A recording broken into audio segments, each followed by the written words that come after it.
Let's move on to insulation real quick. And that is on page 102 and 103, but specifically 103. What did you guys find that you think is going to be challenging? Well, we were talking about compressing the insulation, like for instance in a cavity where you're going to have a block in cavity. Yep.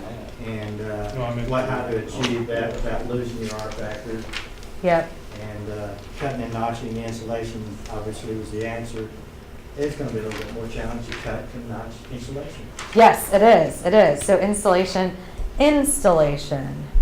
When we start talking about insulation is that thermal barrier. And that too needs to be continuous, and it needs to be touching that air barrier.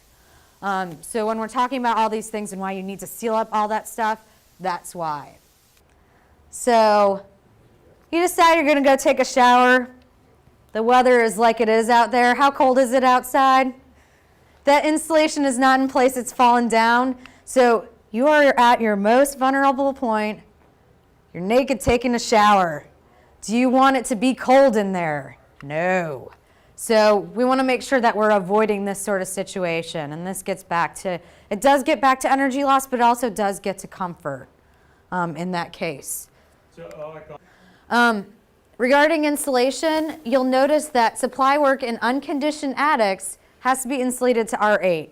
So here's an example of, where it's going from the inside to the outside, and you need to make sure that it's sealed up, even though it's, it's in between those floor spaces. And why do we want to do that? So this really is a safety issue, making sure that that's all sealed up in between.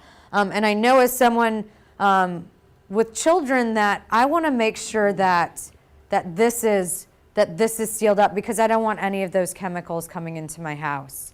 Whenever the person put the blocking in, they didn't really line it up correctly with the top of the garage wall. So sealing at that point is going to be a little bit difficult. So making sure that we're all aligned on where that wall is going to be and we put the blocking in the right place. Making sure that essentially you're not seeing, this is a good way to look at it, you're not seeing light coming in. You shouldn't see any light coming in between the unconditioned space into the conditioned space, making sure that that's all blocked up.